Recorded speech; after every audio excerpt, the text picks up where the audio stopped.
Hi, this is Owen Robinson, and in this video you're going to learn how to massively reduce stress and be more calm and confident.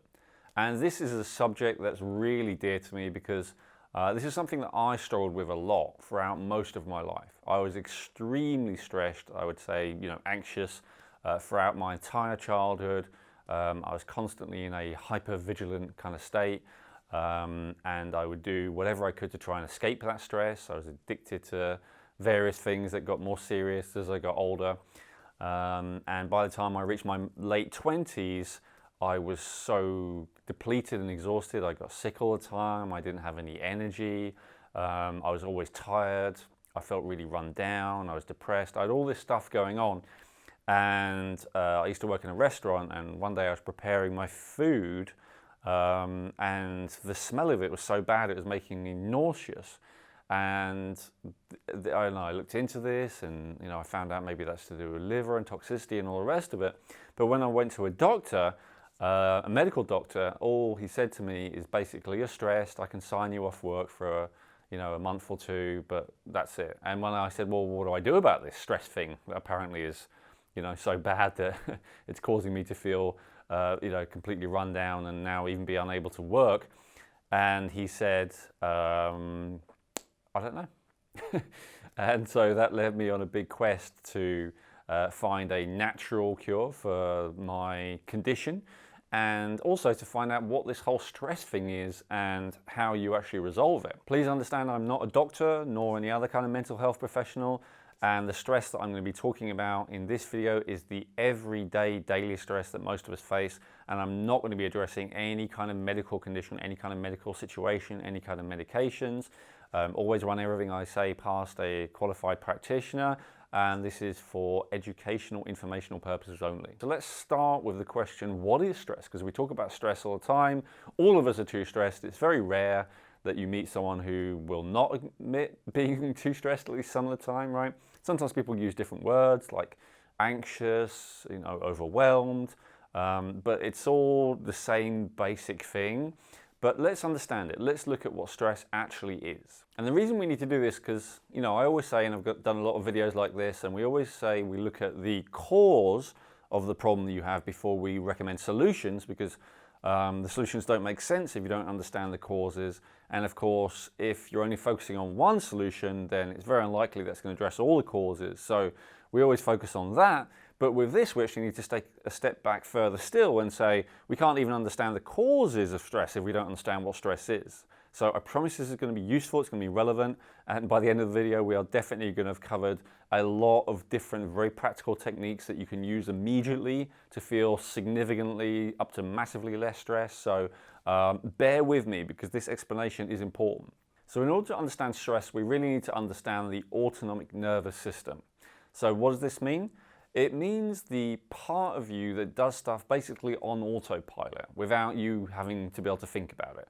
Like, you don't tell your heart, and you don't have to keep telling your heart to keep beating, right? You don't have to tell your digestive system to keep moving food through. You don't have to tell your liver to produce bile in order to digest food. Like, all of these things happen automatically, right? And in terms of your nervous system, there's two main branches to this autonomous nervous system. There's the sympathetic nervous system and the parasympathetic nervous system. And it's understanding these two branches of your nervous system and the relationship between the two and how they affect your life, which is the key to unlocking how to significantly reduce stress. So let's look at this. So you have the sympathetic nervous system and the parasympathetic nervous system. The sympathetic nervous system we can basically break down into 4 different activities. And so conveniently, to help to remember them, they're actually broken down into 4 Fs. Now, you may have heard the first 2 before, fight or flight, right? Your fight or flight response. So that's your sympathetic nervous system, that's your stress response. However, fight or flight is not sufficient to fully understand it, because there are other key behaviors that relate to this branch of the nervous system as well. So fight, what does fight mean? So fight means literally to fight, right? So what all of these have in common is that they're all automatic, because remember it's the autonomous, they're an automatic response to a sense of threat, danger, or at least potential threat or danger, right? And so this is completely, this is hard-coded into us, this is inbuilt in us, that if we perceive danger or the potential of danger of some kind to us or our ability to reproduce, to our physical safety or to our ability to reproduce, those are the key things, survival and reproduction. When we perceive a threat to those things, accurate or not, right, our automatic reaction is going to be one or more of these things. So it could be fight, right? So fight can be literal, fist flailing and all the rest of it, but it could, because we are a verbal creature, as much as we are a physical creature, could just as much be angry words, right, angry sentiments, but it's still the same thing. It's the fight response. Now, flight could be literally like running away. There's not that many situations, at least in the developed world, where your chances of dying of violent crime are very low, even though it's massively overemphasized by the media for reasons we'll get into. We are the safest that we ever have been throughout history that we know about in terms of safety from physical violence. So most of our natural predators have been either killed or substantially reduced, right, in most of the world again. So we're much less likely to need to actually literally run away, though the situation does come up, has come up in my life, maybe has in yours as well, but it's not very often. However, flight can be metaphorical, so meaning that flight might be like completely avoiding the subject, right, or completely escaping into your own head, escaping, like pretending this isn't going on, right? Like maybe someone's confronting you, maybe it's your boss, your significant other, whatever. What about this thing that you did? And you stress, right? You would like to ideally just run away, like literally run away, but you can't do that, so you kind of escape inside your head, right? That's another response. The freeze response. So this makes very little sense for human beings in most contexts, but it is an inbuilt response in us as mammals.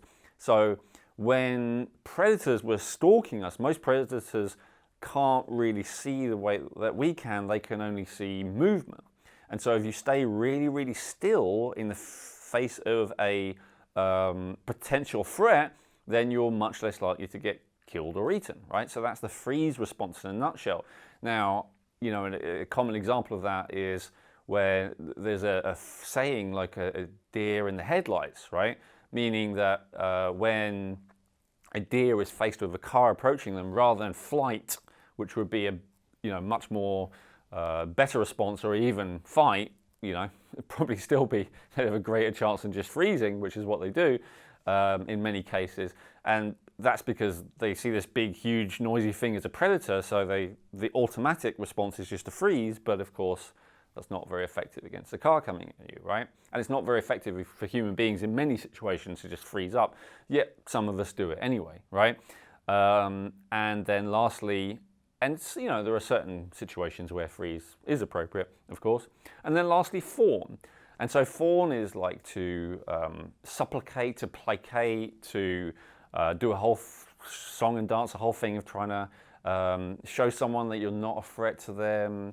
The more common description of that maybe is kissing someone's ass or lowering yourself, flattering someone, all of these kind of things to try and ingratiate yourself with someone that's more powerful.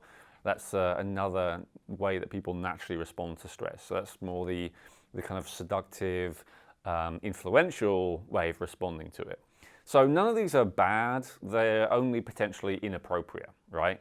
So to get angry and start shouting, when you're stuck in traffic or something, like, screaming and hitting the steering wheel because, you sense the threat of that situation of being late or whatever it is that's, particularly triggering about that situation. It doesn't help anyone, does it? Like bashing or getting angry at an inanimate object, as a most obvious silly example, it doesn't have a very good effect to have that impact on other people as well, especially if you care about them, of course. But anyway, so I could talk a lot about this, but you understand those are the basic mechanisms of if there is a sense of danger or threat or potential danger or threat, right?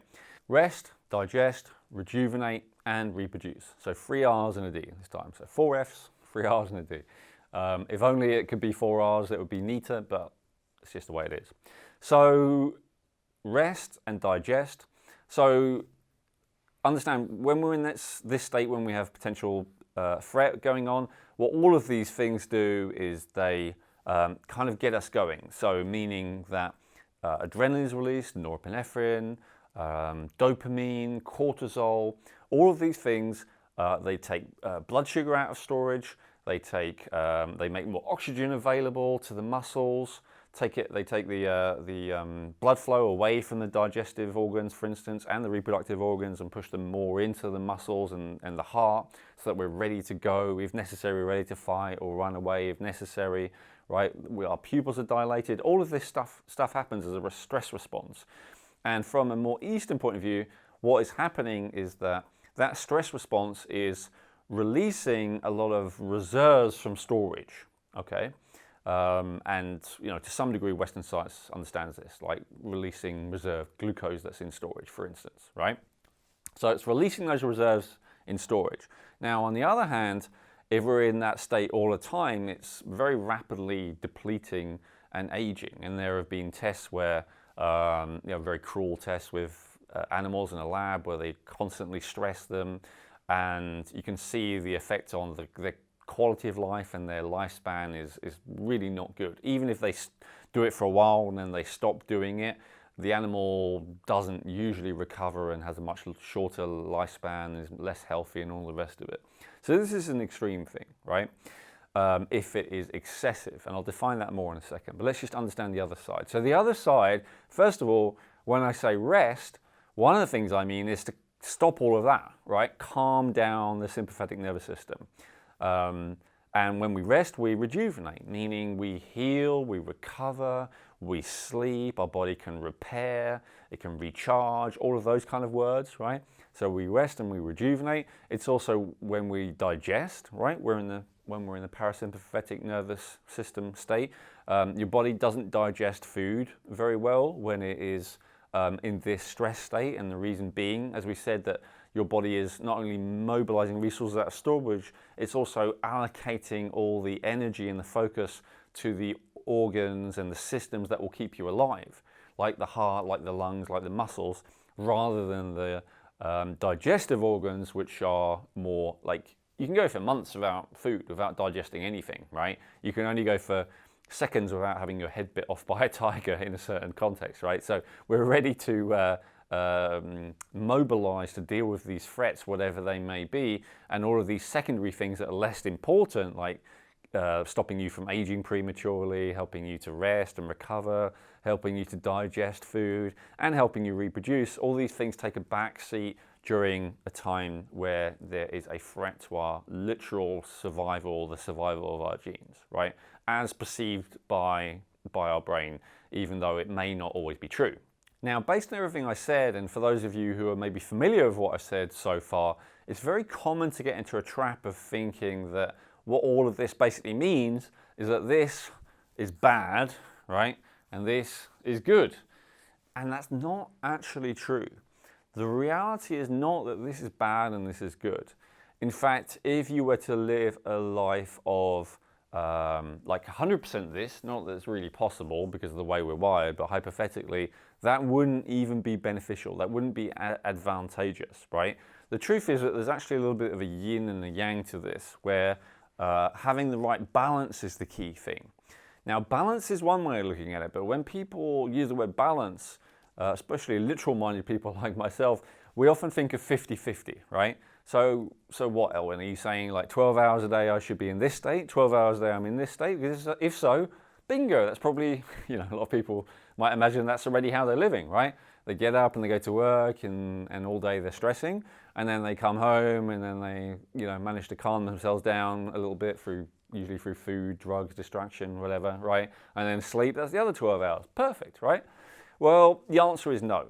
So first of all, most people are in a chronic state of stress that means that they're in this system most of the time. That's why they have such problems with all four of these areas. If we look at these four areas for a second, aren't these some of the biggest health and well-being problems that we have, even directly, let alone indirectly, right? Like reproductive issues are huge and getting worse and worse every year. Infertility, impotence, erectile dysfunction, all of this kind of stuff, right? Rejuvenate. Aren't we more and more concerned with prematurely aging, right? Digestion, digestive problems are ubiquitous, right? I've done videos on many different forms of digestive issues. So many people suffering with them. An inability to rest, right? Anxiety, stress, overwhelm, all the stuff we're talking about in this video. Now, never mind all the endless consequences of not having these systems working properly, right? Not having the reproductive system working properly, oh well, doesn't matter, right? You know, as long as you're surviving, some people might say, well, even if you don't care about reproducing, and even if you don't care about sex life, because some people just kind of give up on that, what this also means is your reproductive hormones, right? So even if you don't care about your ability to reproduce, well, first of all, that's a sign that there's maybe something wrong with your reproductive hormones. Maybe, depending on the context, you might just be at an age or a life situation, I don't know, right? But having those reproductive hormones be at a less than optimal level because your cortisol and your other stress chemicals are too high on a chronic basis, right? So then your testosterone if you're a man, or your progesterone, maybe even estrogen if you're a woman, are too low, right? Your thyroid hormones get more and more depleted because when you overstimulate your sympathetic nervous system, when you over-release the stress chemicals, one of the things they do is they tell the thyroid to, or one of the things that situation does, I should say, via the hypopituitary axis, is it tells your thyroid to produce more energy, and so that requires more thyroxine. And so generally when people have a lot of stress, their thyroid is one of the first things to collapse or at least start to go wrong. People generally are on thyroid medication or thyroid supplements before they end up on adrenal medication or adrenal supplements. Adrenal is more severe, the thyroid tends to fail first. But anyway, there are so many things that go wrong when you have a chronic level of stress. So now it's not meant to be 50-50. What is it meant to be then? Well, you know, this is obviously a ballpark figure because it depends hugely. But I would say it's supposed to be about 90-10, right? 90% of the time in a basically relaxed, confident, happy, reproductive, rejuvenating, happily digesting state, and then 10% of the time having stress, but not chronic stress. So chronic stress is that low-level stress that goes on continually, whereas what the type of stress that's actually good for you is acute stress. So in order to understand what stress is a little bit more, let's get into the neurochemicals that are responsible for the feeling of stress, as well as some of the most important neurochemicals that are responsible as anti-stress agents. And once we understand these a little better, then we'll also understand what we can do to reduce these, especially on a chronic level, right? As well as increase these on an everyday level, so that we live in a calm, clear, confident, relaxed, happy state, and we just visit a more intense state on an infrequent basis. So the four neurochemicals that relate to stress primarily are cortisol, noradrenaline, also known as norepinephrine, adrenaline, also known as epinephrine, and dopamine. So cortisol out of these is probably the big baddie. If you were to Google the side effects of high cortisol, or what high cortisol will do to your health, you'll see an absolute abundance of articles and research and all the rest of it that shows there is a definite correlation between chronically high cortisol and all kinds of issues, whether it's premature aging, whether it's digestive issues, whether it's lack of ability to sleep, immune system, issues with your hormones, a struggle to lose weight, a struggle to be able to gain muscle weight. Like pretty much every health issue, someone has managed to find a way to correlate it with high cortisol. So high cortisol is not a great thing to have on an ongoing basis. What does cortisol actually feel like? So I'm going to describe each of these neurochemicals, what they feel like. Please bear in mind that in reality, no neurochemical exists in isolation. So I'm only going to be able to explain an approximation by the nature, like roughly what it feels like. But you know, as a result of some of the research that I've been able to do, where there's technology which helps to raise and lower these different ages. I've been able to experience what most of these feel like if they are increased in isolation, so I have some comprehension of it. So let's start with cortisol. The best description I've ever heard for what cortisol actually feels like is it's a feeling of there's something wrong, I've got to do something. And that's the thing, like if that feeling had like a mantra, that would be the mantra. And so if you're the kind of person who's restless, if you're the kind of person who can never just enjoy themselves, who can, well, you know, I use the word never, but who can rarely just enjoy themselves, who can rarely just be happy, who can rarely just be present. For instance, if you get yourself to sit down right now and just clear your mind and try and meditate, if you have that kind of incessant thing going on of like distracting you or making you feel anxious or making you feel like this is a waste of time, I've got to do something, right? If you have trouble getting to sleep, certainly it's an example of it, but that feeling of there's something wrong, I've got to do something. That's the cortisol feeling. Now, with positive thinking, it is possible to try and to kind of cancel out the first part of that, but not the second part.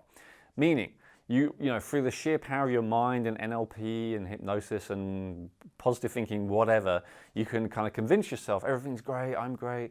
But so you can get rid of the there's something wrong thing with a real effort of mental discipline, but you still can't then get rid of the and I've got to do something feeling, right? So that restlessness, sometimes it can be forged into a more positive restlessness where people are, you know, highly productive and maybe creative and do a lot of good things in the world, but it's still driven by this underlying feeling, this underlying neurochemical situation, really, which is very detrimental for their health, like we've talked about. So that's cortisol.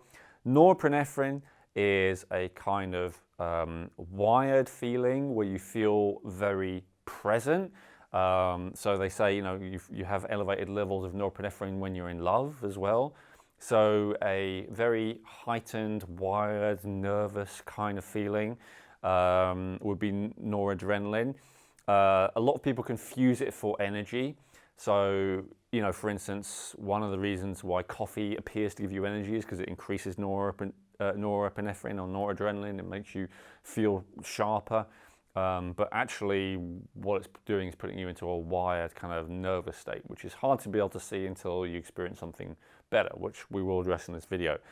Adrenaline is a neurochemical that is usually released in quantity specifically during situations which your body regards to be highly important. So adrenaline actually adds a lot of meaning to whatever it's added to.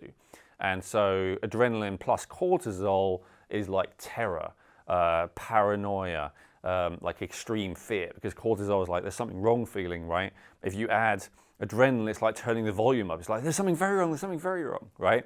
But actually, if you combine adrenaline with other things that are more positive in nature, like dopamine, which we'll get to a second, then it's not always such a negative experience. So I've kind of gone from the most negative in terms of how it feels to the most positive. Adrenaline is kind of neutral. It really depends on what it's in combination with. But usually it's in combination in most cases, most people, with cortisol and noradrenaline. Adrenaline is usually like extremely high during moments which will be described as traumatic, right? Which we'll talk about as well a little bit later in the video. Dopamine is a sympathetic nervous system chemical, but it's the most beneficial, and it depends on which receptors it hits specifically. But dopamine is the feeling of clarity. Dopamine is the feeling of drive and motivation. Dopamine is a feeling of energy, and dopamine is also a feeling of pleasure and happiness. From scientific understanding, it used to be thought that dopamine was the pleasure neurotransmitter exclusively, and the reason is because when they did tests, they would hook like a rat up, for instance, with an electrode in its brain, and it learned that if it pressed a button, then because of this electrode in the brain, it would literally just release dopamine into its system, and it would feel, oh, good, right? Great, amazing. And so what they discovered happened is that the rat would just carry on pushing that button over and over and over again until it died, because it didn't sleep, it didn't eat, it didn't do anything else. It just kept pressing the button. And so dopamine is also the root to most addictive behavior as well, because it's that addictive quality. The feeling of dopamine is a very wonderful feeling. The challenge is that most of us don't feel very much of it, especially as we get older, because it tends to be the first of these 4 neurochemicals to get depleted.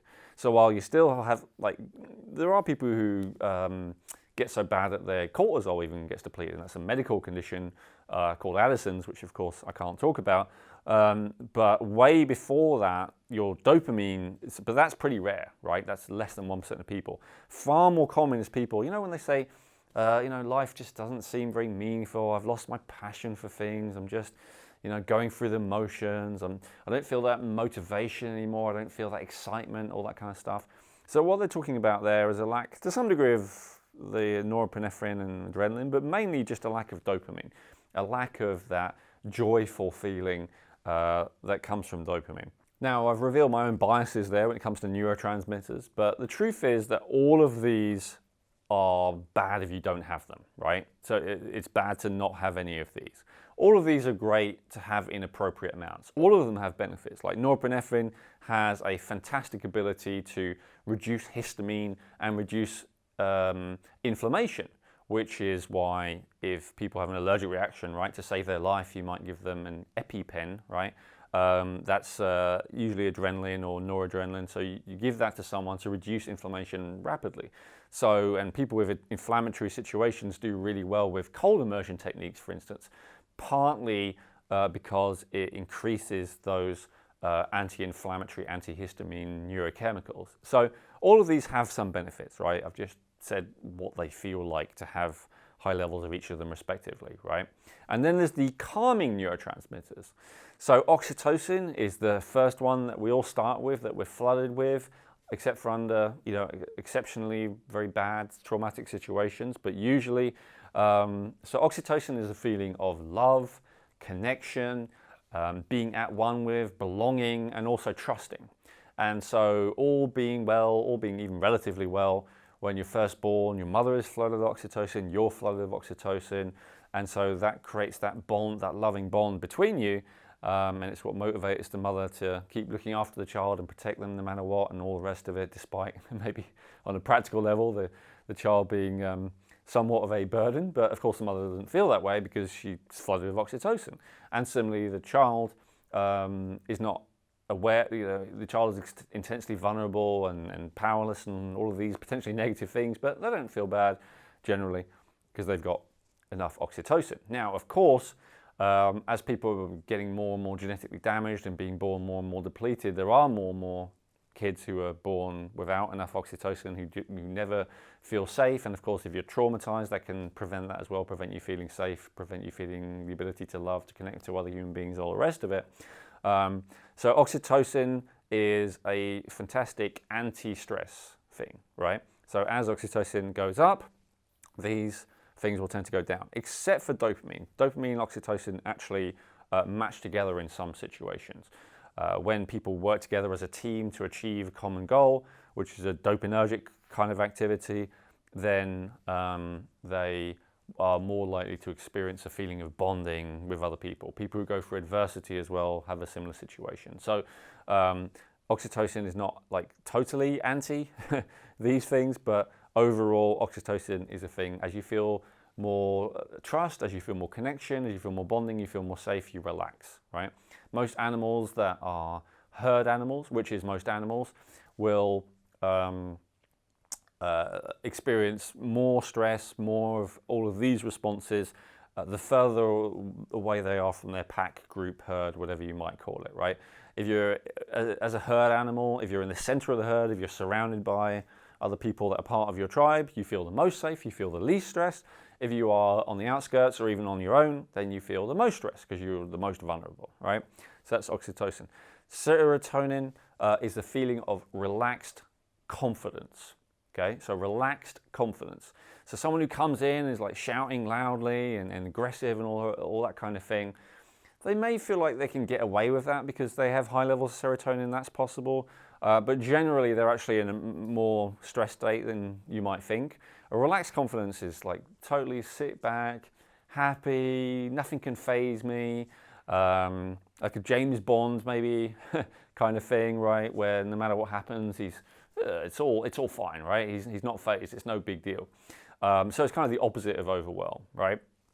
And what they found is that in mammals, the mammals that have the highest level of serotonin are the highest status members of a tribe, and the ones with the lowest serotonin have the lowest status in a tribe. So serotonin used to be considered to be like a happy neurotransmitter, and it still is to some degree, but it's actually really more of a feeling of low status, which you could also say low self-esteem. It's the same thing, right?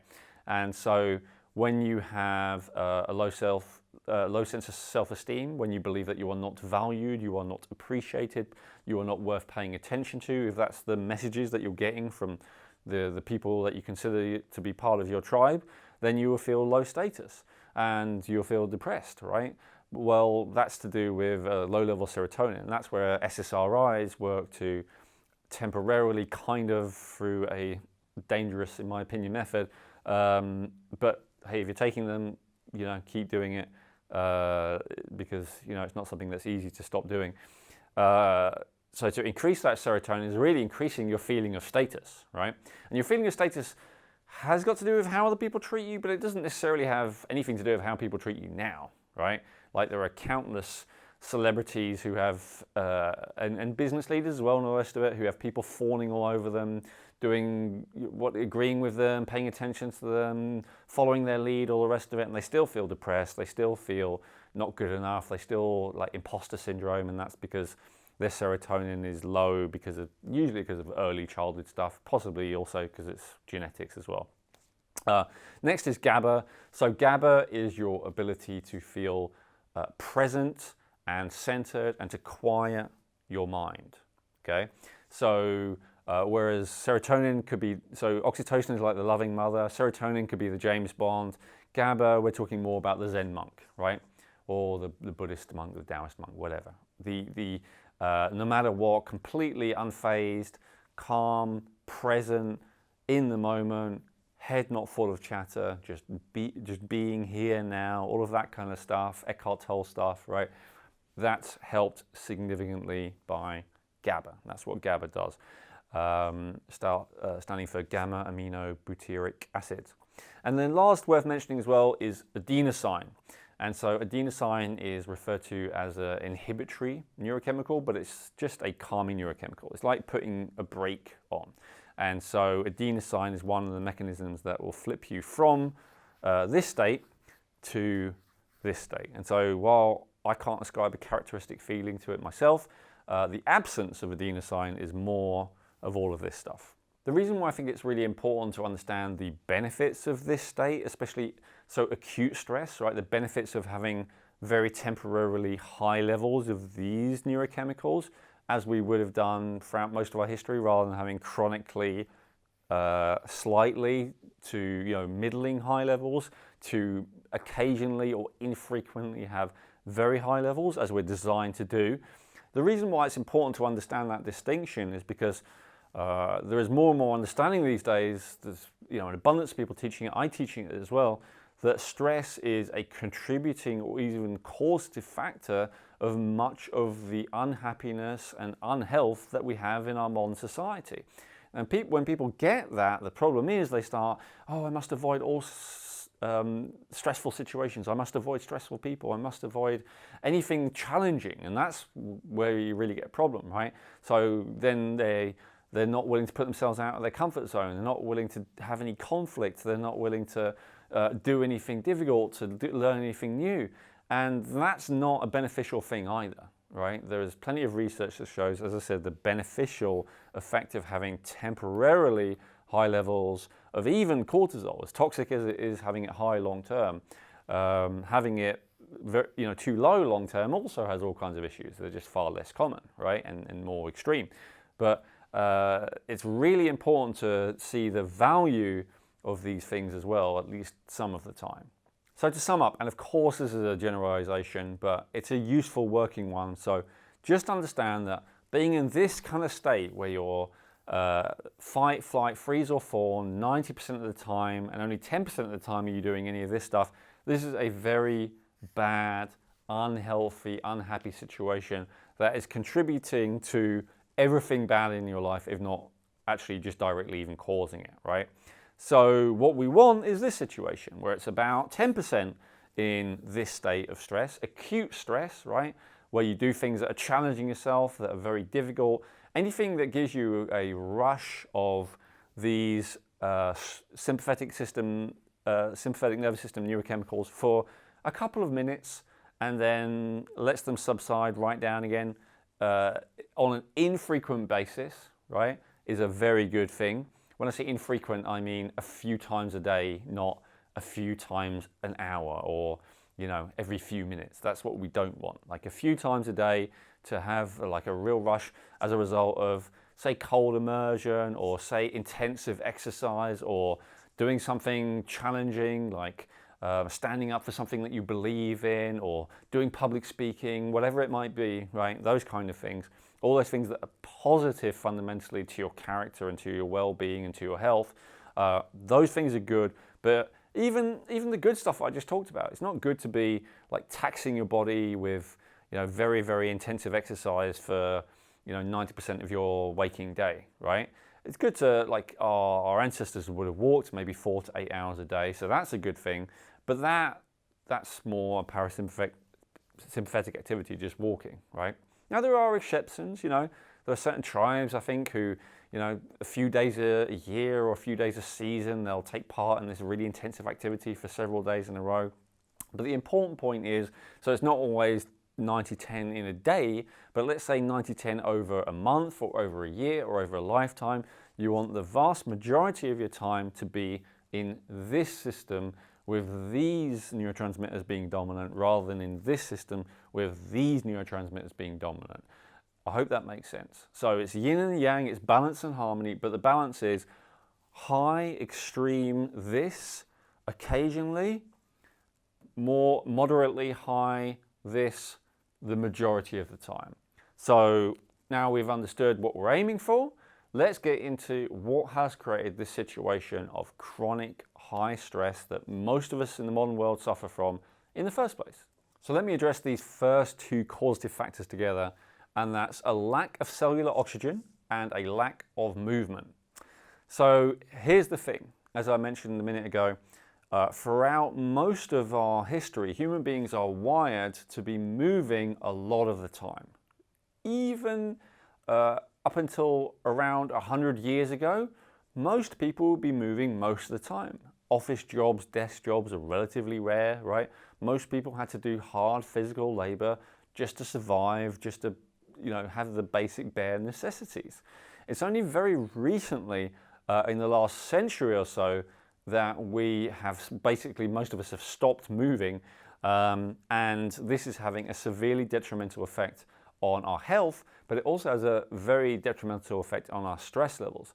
This is really being acknowledged now that there are all kinds of campaigns like sitting is worse for you than smoking. Now the most recent one I've seen is like an advertising campaign in England by the government health authorities saying that obesity is just as bad as smoking, and of course obesity is tied to lack of movement. So lack of movement and lack of cellular oxygen are related. When you move enough, one of the main benefits that's very little understood, but one of the main benefits, I would actually say the main benefit of moving a lot, is that it increases the concentration of certain substances in your body, specifically carboxylic acid, carbonic acid, and carbon dioxide. And when you have enough carbon dioxide, your body is able to transport all the oxygen that you need from your red blood cells into your actual cells, into the mitochondria at the center of every cell, which is like the energy production factory, the ATP factory. And when you do not move enough, and that's one of the key factors, overeating is another key factor, and chronic stress is another key factor. So this is a thing where it kind of loops into itself. It's a negative feedback cycle, which we'll describe more in a second. But basically with those factors, what happens is that our tolerance to carbon dioxide goes down, which on a practical level might mean that you get out of breath more quickly when exercising or even moving, doing simple stuff, whether it's walking, going up the stairs, whatever it may be. So you get out of breath more quickly, doing exercise, and eventually, if that gets really bad, you get out of breath just existing, right? And so if you're with someone and they're just sitting down and they're kind of wheezing and you can hear them breathing, that's not a sign of health. And similarly, if you were to go on a brisk walk with someone and they're, to keep up, then again, that's not a sign of good health, right? A sign of good health is when you can't hear someone breathe, even if they're doing quite, reasonably intensive exercise, and you don't hear them breathe massively when they do very intense exercise. And so, how does that relate to cellular oxygen and lack of movement? Because when you overbreathe, you deplete yourself of that carbon dioxide, which allows your cells to get enough oxygen. How does that relate to stress? Because when your cells do not have enough oxygen, you are going to be lacking on energy. Because even though we think of glucose, like scientifically, in biology, we tend to think of glucose as energy. The truth is that 1 unit of glucose, if it goes into the mitochondria of your cell, 1 unit of glucose can only be converted into 2 units of ATP. If that cell's in an anaerobic state, meaning if there is a lack of oxygen to that cell. 2 units of ATP. 1 unit of glucose, 2 units of ATP. Now, if that cell, on the other hand, is in a peak optimized level of oxygen, if it has an abundance of oxygen, if it has all the oxygen it needs, how many units of ATP do you think you can get from 1 unit of glucose? And the answer is up to 38. Up to 38 units of ATP from 1 unit of glucose, if there is sufficient oxygen. So what this means is that all things being equal, if you have the same amount of food and you have the same healthy diet and whatever, right, you can get up to 19 times as much cellular energy from the same unit of food if you have enough oxygen. And so having enough oxygen in the cells is absolutely crucial. When you don't have enough oxygen in the cells, and you have 2 options. You can either live a very sedentary life because you lack energy, or you can release stress chemicals to force energy. And this is where we get into a depletion of your reserves, right? Because your body doesn't have enough ATP to meet its energy requirements, but your body has a backup system, which is, okay, you're not moving enough, you're not breathing correctly, and so therefore you're lacking in cellular oxygen, so therefore you're lacking in ATP. But you know what? That tiger is about to eat me, so I have a reserve, I have a backup plan, right? And so when you have that backup plan, and you tap into that backup plan in an emergency every now and then, it's okay. But if you tap into that backup plan all day, every day, by, for instance, the various things that we're going to talk about here, when you do that, you deplete yourself more and more of the neurochemicals, the hormones, the minerals and nutrients, everything that you actually need to be healthy and to be happy and all the rest of it. And you become more and more depleted, and you also become more and more stressed because in order to just function now, in order to have the energy to just do basic stuff, you need to be in a stress state. And so what do people do to get themselves in a stress state? Well, I have to jump ahead for this one. The most common way that we do it in our modern age especially is stimulant use, right? So what most people don't understand, so stimulant, what does stimulant mean first of all? So stimulant would be caffeine, also amphetamine, cocaine, ephedrine, but let's only focus on caffeine, right? Because caffeine is the most commonly used stimulant in the world. It's the most commonly used drug in the world. Most people use it on an everyday basis in order to get through the day. I remember I did. No doctor ever said this to me, like when they signed me off work for being so stressed, no one ever asked me how much coffee I was drinking, right? If they had have asked me, I would have answered like at least 10 cups a day, to which, I would hope at least then they would say, oh, maybe that's got something to do with it, right? So why does that have something to do with it? Well, let's look at caffeine. So let's understand how caffeine works for a second. So most of the time when people drink coffee, they say they do it because it gives them energy, right? Also because it gives them a dose of mental clarity, makes them happy. Coffee, absolutely, or caffeine in general, whether it's coffee, tea, green tea, yerba mate, all these other things that contain caffeine, energy drinks. It's all the same thing. All caffeine is the same in terms of how it works, right? It only varies in terms of dosage and delivery mechanism, but it's all the same. So people take it because they want to feel energy, they want to have more mental clarity, also makes them feel happy and joyful to some degree, especially when you first take it. But you know, fundamentally it's energy, right? Now here's the interesting thing about caffeine. Caffeine doesn't increase energy. No? Well, what does it do then? Well, it's actually very simple. And this is something that I know flies in the face of a lot of what you hear in terms of people saying, oh, all the health benefits of coffee, all the health benefits of caffeine. I'll just say, I think that a lot of those are confusing causation and correlation, and a lot of those are funded by the caffeine industry, which is huge, right? So, and my proof for this is the scientific fact, which you can Google right now, you can check in whatever publication you consider to be respectable, of how does caffeine work. And the way caffeine works is completely mainstream, this is completely undisputed. The way caffeine works is it inhibits an inhibitory neurochemical. What does that mean? It means, if we refer back to our sheet here, adenosine. So what caffeine does is it inhibits adenosine. It inhibits the brake that reduces these, okay? And so when you think that you're feeling more energy after you drink coffee, what you're really feeling is these. All the ones I described: cortisol, noradrenaline, adrenaline, and dopamine, right? And so that's where the good feeling comes from, that's where the energy comes from, that's where the mental clarity comes from. Now, that would be great if it were occasional, as we've already talked about. You could say, oh, that's an acute stressor. Yes, it is. There are other issues with it, like that I can't prove to you because they're less mainstream. I believe that it damages the genetic expression and makes that chronic stress more likely to happen. But irrespective of that, let's just look at what is mainstream science for a second. So mainstream science is that caffeine works by inhibiting adenosine.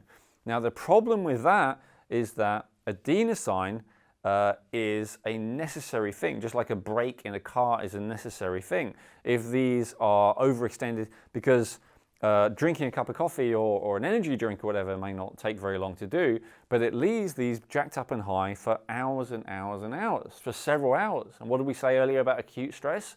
It should last for several minutes, not several hours, because if you take it, it's lasting several hours, unless you do it once a year, right? But otherwise, it's lasting several hours. Even if you only have one coffee or one energy drink a day, that could be half of your waking life that has these inflated stress neurochemicals, and you got to your 90-10 pretty quickly. And even at the end of the day, even when you don't sleep as deeply, you don't sleep as well, you can't relax properly because you still got too high level of these floating through your system.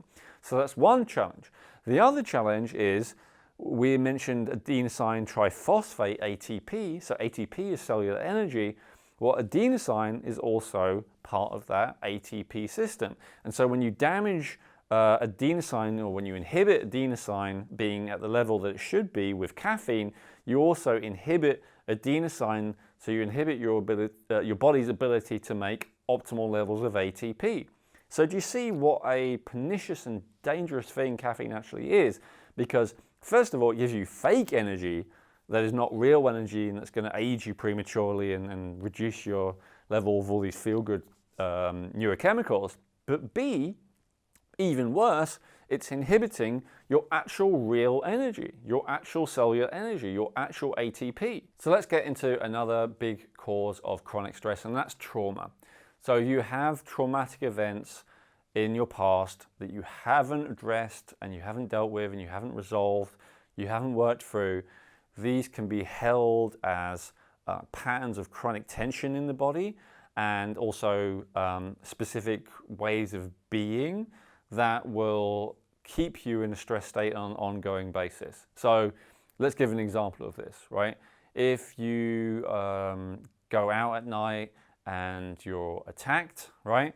Then next time you're due to go out at night, your stress is going to be sky high, right? And maybe you're not even going to be able to do it. Maybe you're going to flight or freeze, back into the house. But if you do manage to go out, then you're going to be looking around every corner. You're going to be seeing if anything attacks you, right? Now, on the surface, this is actually perfectly rational behavior, right? If you go out there and you learn that, the world, or at least this specific context, and the way imprinting works, it's a bit kind of random to some degree, but if you associate being out at night on your own with danger, right? Then you could say, well, to some degree, that makes sense, especially if you live in a dangerous city environment. But what if you then, a couple of years' time, you move to the countryside, everything's safe, no one locks their doors, it's completely friendly, violent crime is negligible to non-existent, but still, you're terrified of the idea of going out at night because you have that association, you have that trauma, right? So the going out at night and being physically attacked is an obvious example, but what if you have a trauma around something far more hard to understand, right? Like, what if you have a trauma around something like being fed? Like when I was 3 years old, I accidentally drank a little sippy cup thing full of pure bleach. I just kind of knocked it back. I couldn't smell it. I was only 3, but I couldn't smell it because it was kind of a sealed thing except for these little holes at the top, right? So I just downed some, and I downed this pure bleach.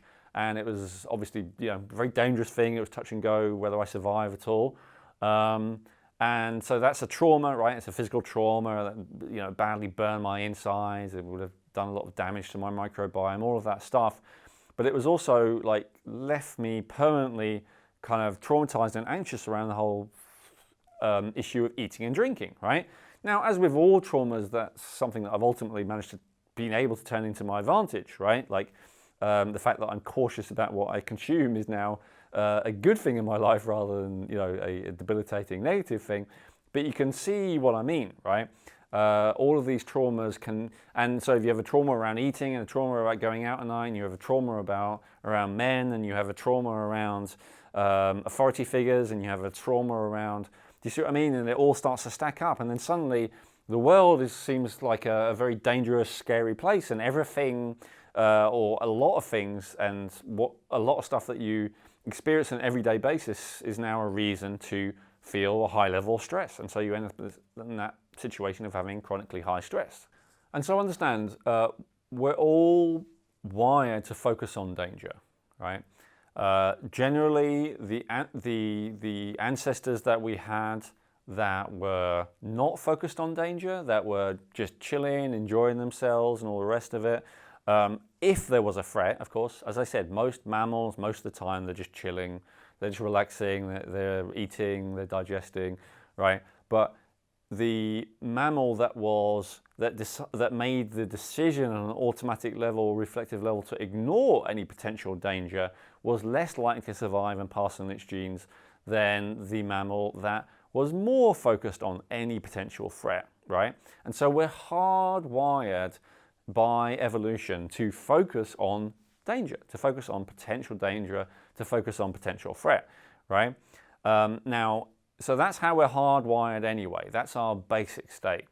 Now, if we've been traumatized, then we tend to be in this state of what's referred to as hypervigilant, right? So we are even more aware than the average to what could go wrong, what might threaten us, what might be dangerous, what might threaten our survival and reproduction and status, right? Because status, an investment in your status in the tribe, for most animals and for humans throughout most of history, and having a good status in the tribe meant you had a much higher chance of surviving and reproducing, and having a low status in the tribe meant you had a much lower chance of surviving and reproducing. So anything that was a threat to your physical survival, anything that was a threat to your ability to reproduce, anything that was a threat to your status in the tribe, would be perceived as, severe and life-threatening potentially. And so we're attuned to focus on all of these things. We're attuned to perceive and be aware of all these potential dangers. If we are traumatized, we tend to be more likely to have hypervigilance. It's also a genetic predisposition to some degree. And there is another thing which really tends to milk and increase this tendency massively, and that's media addiction, right? So those who create media, and when I say media, I mean the news, I mean movies, I mean TV, even books, whatever, right? Any kind of music, any kind of consumable media, they know that we as mammals who are hardwired to survive and reproduce are going to be on the lookout for any potential threats to our survival or reproduction and to our status, right? And so media will feed that to us, okay? So let's just look at the simple example for a second. So let's talk about literal potential threats to our safety. So we are in a kind of perverse situation in the developed world where we're actually statistically much less likely to die of a violent death than we ever have been by far, and yet we have access to images and informations that excite our fear of physical violent threat like more than we ever have before, right? Do you see what I mean? So in the past, your actual chance of dying of a violent death might even be 1 in 3, right? Either by another human or by a predator. And yet the amount of time that you would have stimulus which makes you think about that would be like less than 2% of your life. Because most of the time, I'm not dying of a violent death right now. No one else is dying of a violent death right now. Maybe occasionally where stories are told around the campfire which might scare me and warn me of potential dangers, right?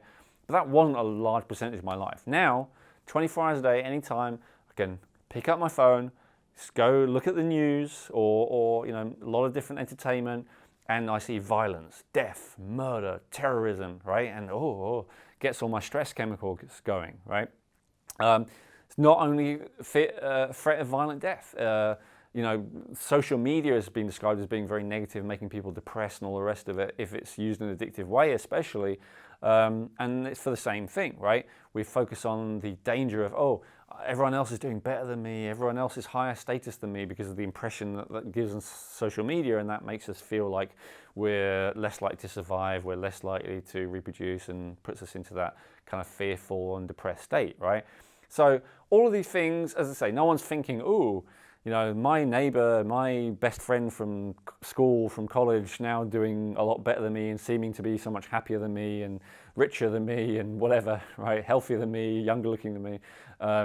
That can be perceived as a threat because it's like, you know, it's not something that we're consciously aware of, but it's something that's going on, and that's why, you know, we might feel angry at the person, screw them, or we might feel, you know, sad and depressed, right? These are all like stress responses to feeling those threats. So feeling those threats is natural. Being hypervigilant, aware of them is natural. It becomes exaggerated if we've been traumatized, but it's natural to some degree anyway.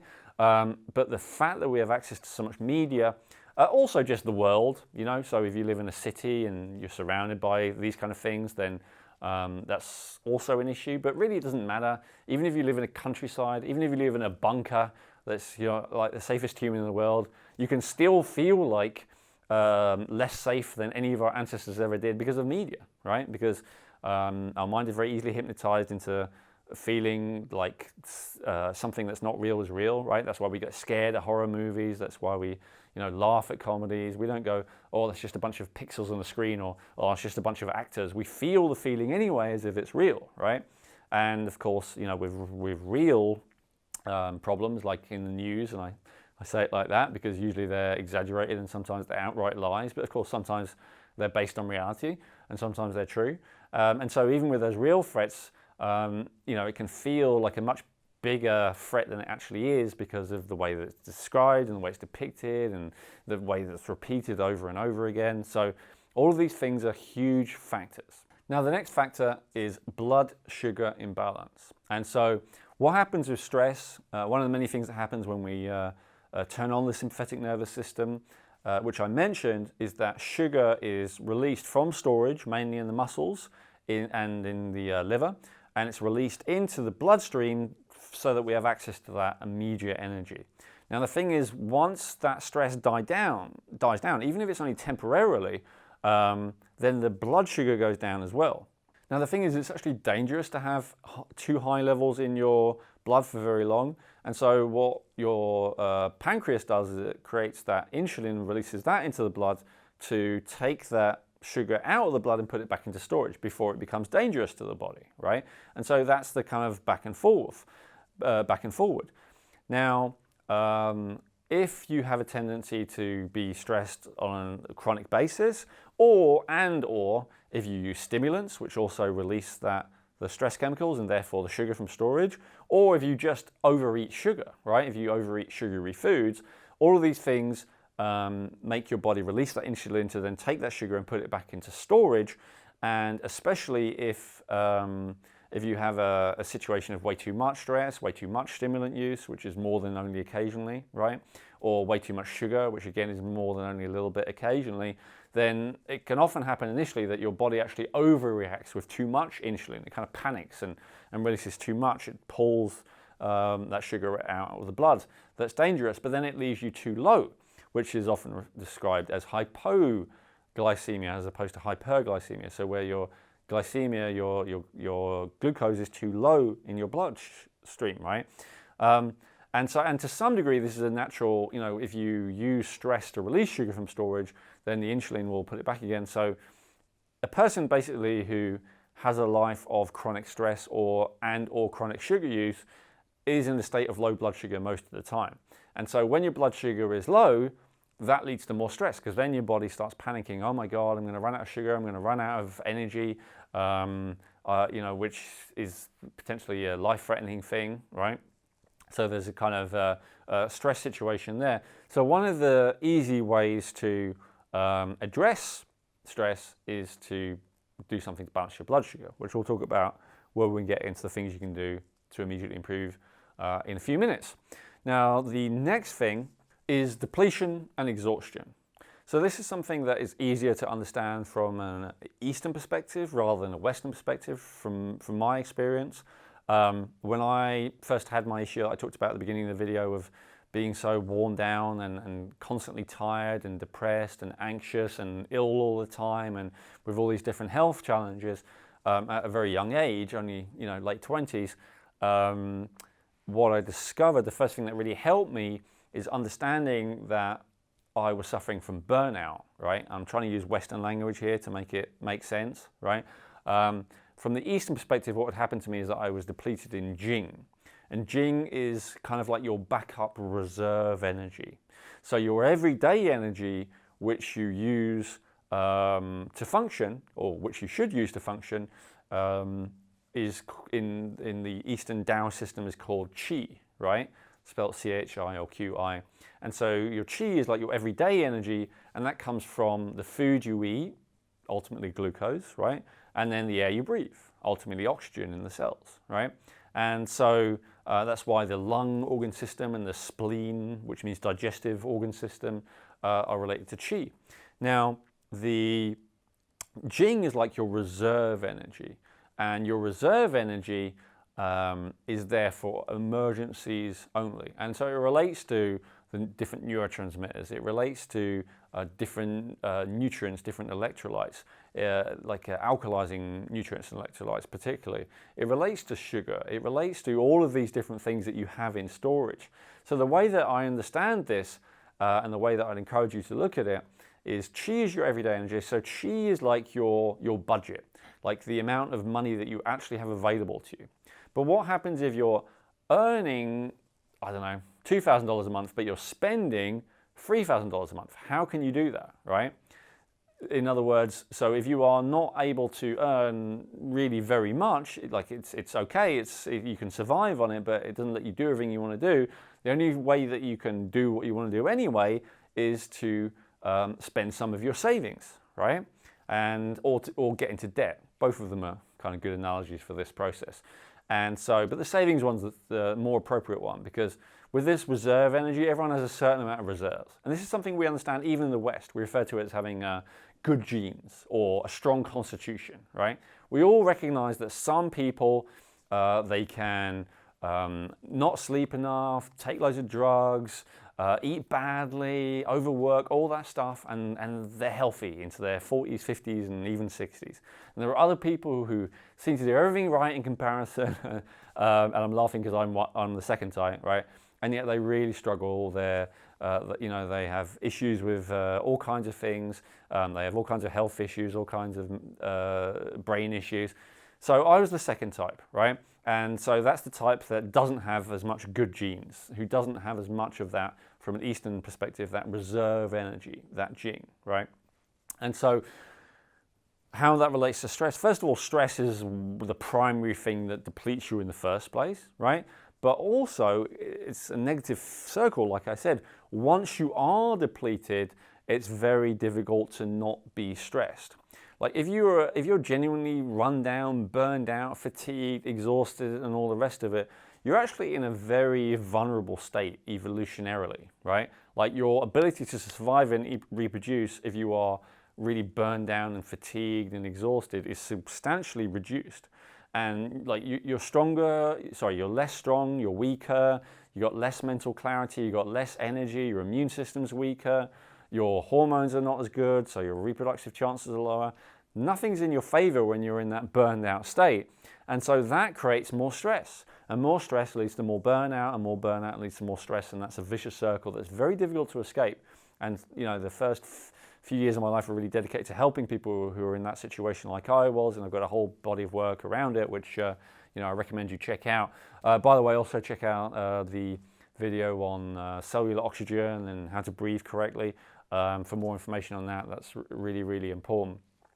And also blood sugar imbalance, make sure that you check out. There's a full video that describes all about what causes that and what you can do about that in great detail. Anyway, so burnout is one of those issues that if you're not burned out, doesn't matter. But if you are burned out, then you can seem to be doing everything else right and you still don't feel like you're getting anywhere. It's kind of like trying to fill a bucket with a hole in it. You can keep doing all these great things. Like you can sleep, a lot of people get in that state like I was. You can sleep for, God knows how long, way more than the average person, and you wake up and you still feel tired. Now that's partly because you're not sleeping deeply, which is a whole other thing that I get into in my sleep video. But part of it is basically because that stress is high, that means you're depleted. Because you're depleted, you have less of the neurochemicals that you need to be able to really rest and recover. So you don't have enough melatonin, for instance, to be able to really sleep deeply and to replenish yourself, right? As well as all the other positive stuff that we talked about earlier. And so it's a negative cycle that we need to break. Okay, so that's maybe one that we need to address as well. Next, lack of serotonin, oxytocin, and GABA. Right, and we've talked about those in detail as well. But just an example: do you lack confidence, especially socially? Do you have low self-esteem? Do you have a feeling, not a thought, but do you have a feeling like you're not good enough or like you're inferior to other people? Then you've probably got low serotonin. Do you find it difficult to trust people? Do you feel like you don't belong anywhere? Do you feel isolated? Do you feel like you can't connect? Then you may well have low oxytocin, right? Do you find it impossible to silence your thoughts, to get yourself to just shut up and be present? Then you may well be low in GABA, right? So all of those things, of course, are massive causative factors to chronically high stress. And next is excess toxicity. Now notice how I say excess. Some people say that toxicity and detoxing isn't a real thing, and they use, for example, all the toxins that exist naturally in normal food, or the toxins that exist naturally in the environment. And to some degree, they're actually right. That there is, that our body is constantly creating things that are toxic, metabolic waste of various kinds. Our body is constantly consuming things that are toxic, even in what's considered a healthy diet. And that our environment, depending on where we are, more or less is surrounded by toxicity as well. So that's why I say it's excess toxicity. So yes, all of what I just said is true, and yet if you're in an environment that is more toxic, in obvious ways like asbestos or mercury poisoning, or in less obvious ways, if your diet is even more toxic than average, right? If you're eating mainly fast food and junk food and sweets rather than normal toxins.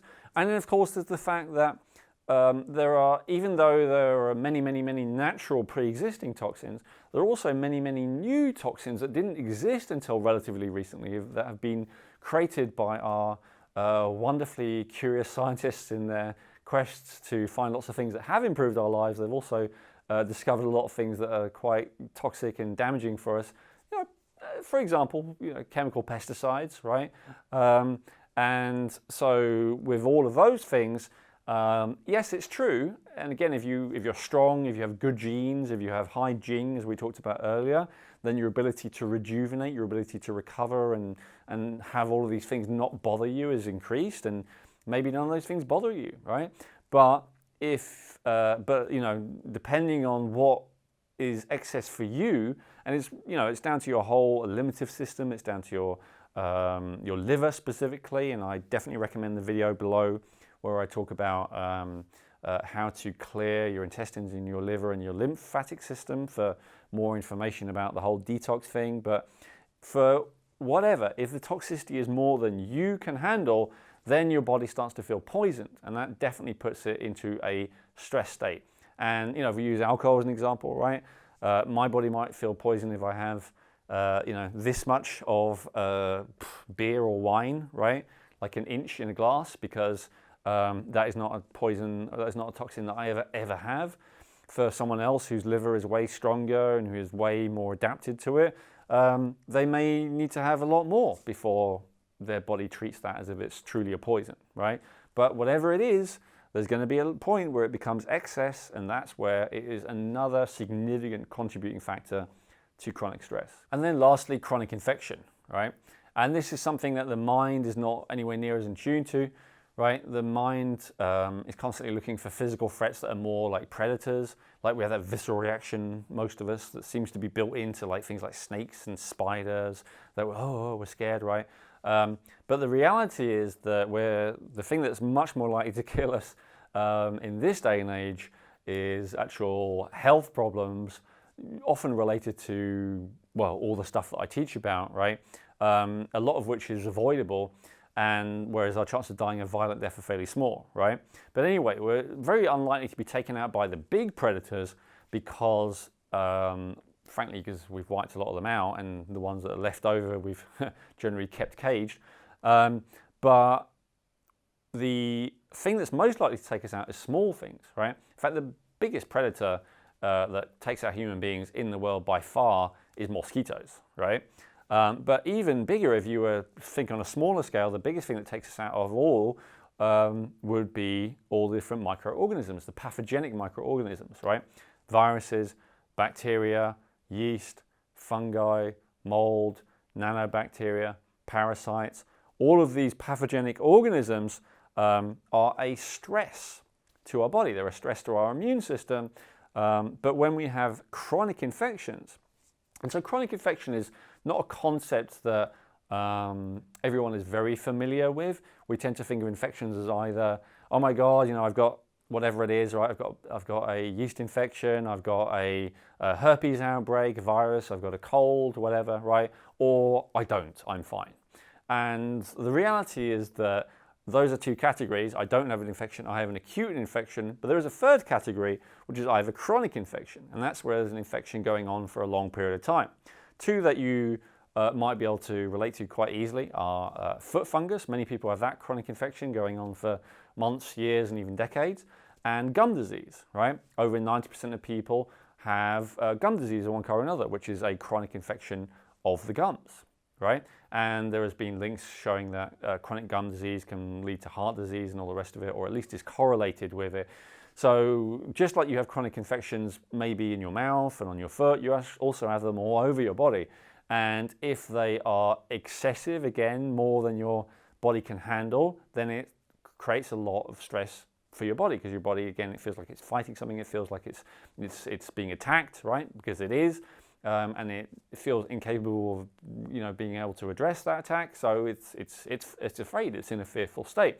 And so I say this because you can address a lot of this other stuff, but as with each of these things, the reason why I mention 11 different causative factors, which I realize is a lot, is because with each of these things if it's possible that you might address all the other things, but if you ignore even one of these, then you could still be in that chronically stressed state. A chronic infection is no joke for the body, and it can be a source of significant stress for it.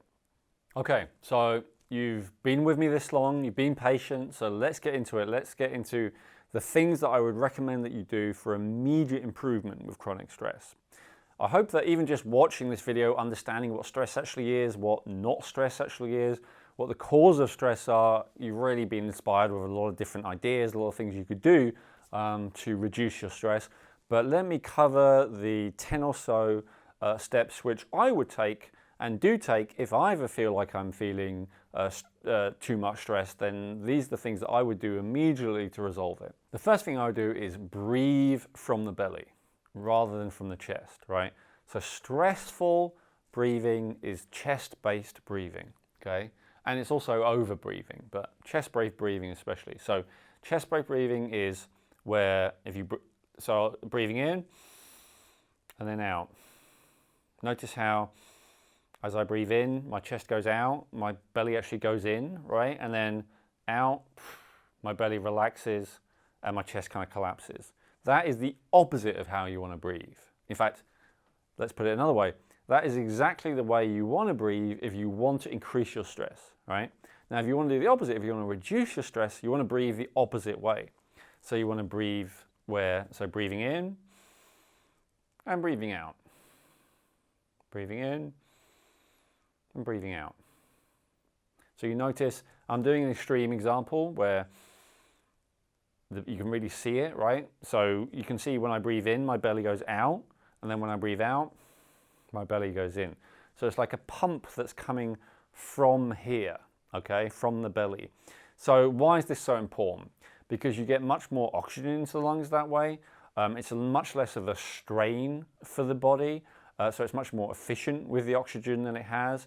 But it also means that you can breathe less, which is a very beneficial thing. It means that you're massaging those internal organs, specifically the small and large intestine, and blockages in the small and large intestine lead to a huge host of health and well-being problems. So that's a very beneficial thing as well to keep doing that. So the number one thing you can do is breathe from the belly. Now, did I say take a deep breath from the belly? No. What you want to do is breathe from the belly in a calm, minimal kind of way, without obviously feeling like you're short of breath. That's the most simple thing that anyone can do to reduce stress straight away. And that's a thing you can switch to belly breathing to reduce stress at any time. But of course, the thing you want to end up doing is breathing from the belly all the time. There's never a reason to breathe from the chest, except for if you're maybe doing a video that demonstrates to people how not to breathe, but that's the only reason that I can think of that I would ever do it.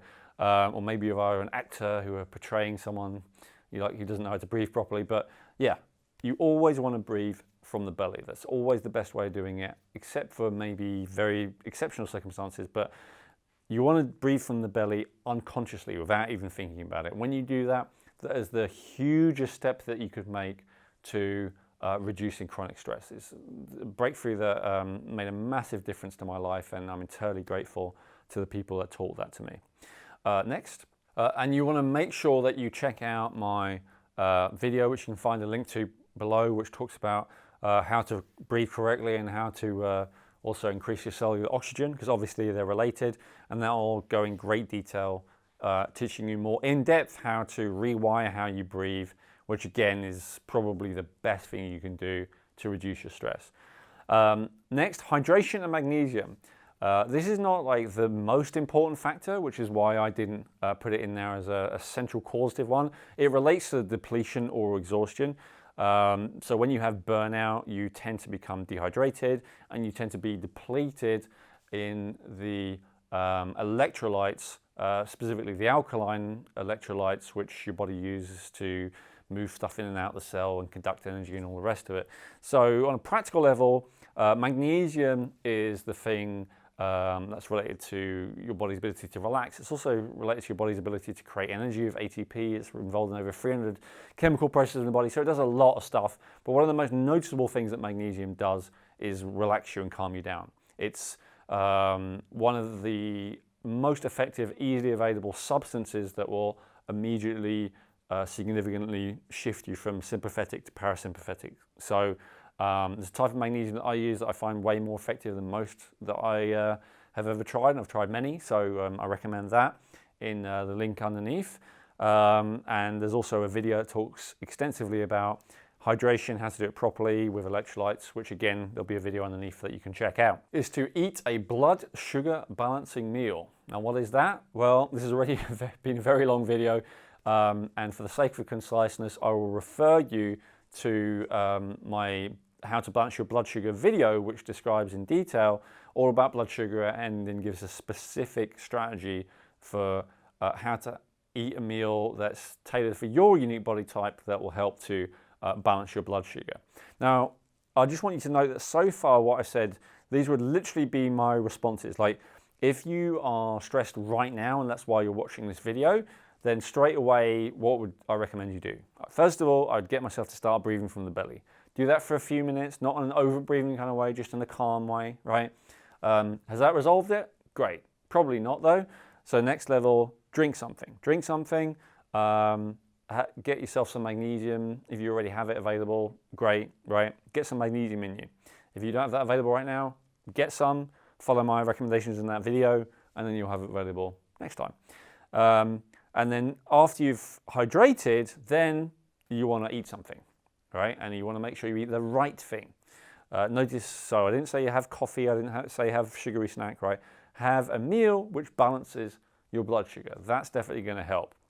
Now, that's a very physical intervention, and I like to start with that. I like to start with the biochemical stuff, because telling people to use their mind differently or do something with their mind when they are breathing incorrectly, dehydrated, deficient in electrolytes, and have low blood sugar is a waste of time, right? So you want to deal with these three things first.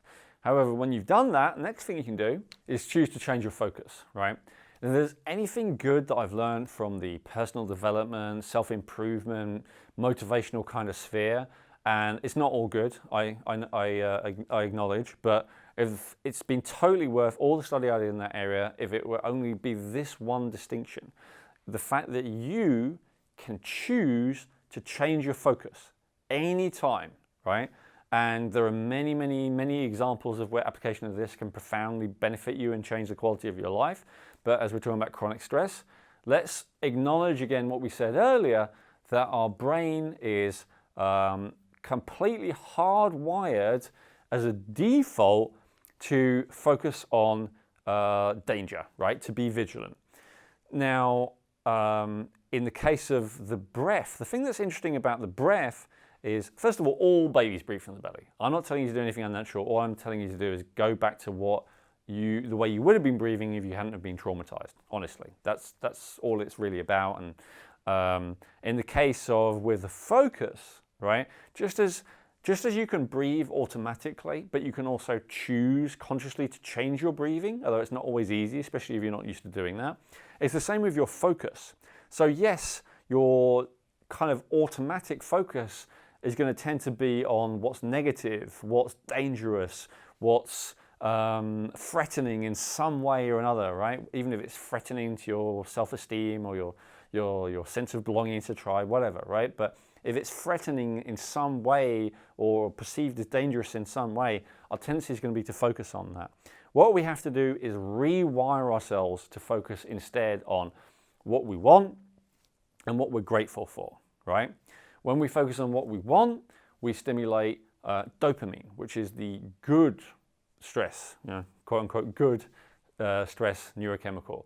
No, we don't want to be running it all the time, but of everything, that's the most beneficial one, right? And it's the least damaging. Although we also want to rest, we also want to recover, we also want to have being, not just doing, right? But focusing on what you want is a great way of increasing dopamine rather than cortisol, right? Worrying, like low-level anxiety, that's really how we usually describe cortisol, right? Being motivated, being passionate, being enthusiastic, that's like a good dopamine without cortisol situation, right? And so when you focus on what you want, stimulates dopamine. When you focus on goals, right? Goals, not deadlines. Deadline, stress, cortisol, right? But goal, I want this. I would like this. I feel like it's my duty to do this. It doesn't really matter where it's coming from, but if it's like a desire, right, then that's dopamine. And focusing on what you're grateful for, what you're happy about, or the people you love, all of that kind of stuff, right? I'm just shortening it to grateful. When you focus on that you're grateful for, you increase the calming neurochemicals. You increase specifically oxytocin because you feel that trust and that connection with other people, with the universe, with yourself. But you also increase your serotonin because it's only high status members of any tribe, any troop, any group that have the luxury of focusing on what they're grateful for. The lowest status ones are, too focused on whether they're going to survive or not, whether they're going to get a meal or not. So gratitude is a luxury of high status. So if you regularly practice gratitude, you will feel more high status, you will feel higher serotonin. And it's also related to GABA as well. In order to be grateful, it's essential to be present, right? And so an effort to be grateful is also an effort to increase your presence, to increase your level of GABA, right? But it works on all of these and more indirectly because it is focusing away from the stress, right? Just not focusing on things to be stressed, knowing that you can change your focus, you can change on things that make you laugh, you can change your focus to things that make you grateful, you can change your focus to those you love, right? These are all things that will reduce your stress. And of course, if you do it once, it's not gonna transform your chronic stress, but if you have a habit of doing it on an ongoing basis, this is why many personal development people teach things like every morning when I wake up, I focus on my goals and I focus on my 10 things I'm grateful for or 3 things I'm grateful for, whatever, right? That's a great way to start the day, specifically because it sets what we do in the first kind of 20 minutes, 30 minutes or so of the day, kind of sets the tone for the rest of the day. So because our subconscious is a little bit more open then, our conscious mind is not fully engaged. So that's a really good reason to do that kind of typical practice, right? Of focusing on what you want and what you're grateful for, setting goals and focusing on the things that make you happy. So next thing that will be immediately beneficial is reduce your stimulants and or junk food, especially sugary junk food, but really any of it. I think the why for this I've already covered in great detail when I talked about caffeine. But why do I say reduce rather than eliminate? Well, ideally you would eliminate, right? Ideally you would, and when I say eliminate, I mean for all but occasional use. Because as we talked about, stimulants will jack up your stress chemicals for hours at least. I've had some people tell me that it increases your stress markers for up to a year from just one dose of caffeine. So, but that's not mainstream. That's the opinion of a particular biochemist who I trust. But let's even just go with the mainstream approach, right? Even if the mainstream approach and it only jacks up your stress chemicals for a few hours, well, you don't ever want your stress chemicals high for a few hours, right? Or if you did, it would be like once a year, a couple of times a year, not every day or several times a day. However, it's true that when you are addicted to something, and yes, caffeine is absolutely an addictive substance, all stimulants are addictive by their nature, right? When you stop something that you're addicted to, it can be stressful. Now, I would love it if you did choose to stop these things, whether it's caffeine, whether it's tobacco, whether it's the harder stuff. And I do have videos that you can find underneath that talk about how to quit these various substances. But for now, just reducing them. Like, let's say you normally have 2 to 3 coffees a day, reduce it to 2, right? And ideally, maybe just try even 1, right? And have that early. So at least you're able to rest and sleep better at the end of the day at night, right? So reducing stimulants, reducing junk food, hugely important. And ideally, you want to aim towards eliminating them altogether. So we talked earlier about depletion, exhaustion, burnout, as this concept that they understand a little bit better from the Eastern system, especially a Taoist system. So in this Taoist system, they also were aware of specific herbs which were really good at replenishing and rejuvenating and recharging you from that burnout, from that depletion, from that exhaustion and fatigue. And so this is the first thing that really started to help me on my health journey.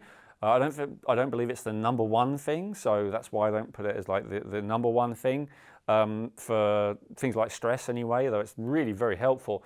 But it's definitely something that's beneficial. It's the first thing that helped me, the first thing that started to reduce my constant depletion and stress. And so I'd highly recommend it. Yin Jing herbs. So Jing is that reserve energy. Yin Jing is that restorative part of the reserve energy. So to really increase your level of those reserves of energy is a fantastic thing.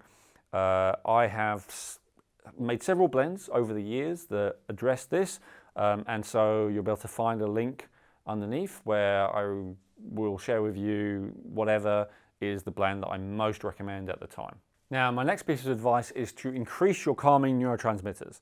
And this may seem like the most obvious statement in the world at this stage, as I've talked about this a lot already. So let me clarify what I mean by that. There is a particular technology which I found, which I referenced a couple of times just obliquely, which actually helps to increase your calming neurotransmitters permanently. So how does it work? So it works on the theory that tens of thousands of years ago to hundreds of thousands of years ago, so basically throughout most of our history, human beings have had, as we said, more threat than they actually do now, and yet they actually felt better in many ways, even though they had maybe shorter lives, even though they're much more likely to die of a violent death. There is part of us, and you may well have noticed this, that still feels like, oh God, modern life, civilization has ruined everything, right? If only we could go back to that Garden of Eden like state, like our noble ancestors, right? It's a very popular, concept. And so the reason why we feel like we're missing something in this day and age, even though objectively you could say that by any kind of objective external measuring standard, our life is better in every way than it was for our distant ancestors. The reason that we feel that way is because there was actually something that was better for our distant ancestors. And that's that they had different and superior neurochemistry. They had a higher level of these 5 neurochemicals that I flagged earlier as being beneficial, right? And this is a simplification again, there are many, many neurochemicals involved, but these are some of the ones that are like easy to understand. And so why did they have higher levels of these neurochemicals? The reason is because they had a fundamentally different digestive system and a different microbiome. And so with the microbiome they used to have, that microbiome would create particular peptides, which is like little chemical messages which would go to the cells and tell it to create higher levels of these particular neurotransmitters, specifically the calming neurotransmitters. And over the years and generations and centuries and all the rest of it, really since civilization began. So pre-civilization, our lifestyle was very similar for hundreds of thousands of years. Environmental, crises and that aside, it was basically very similar.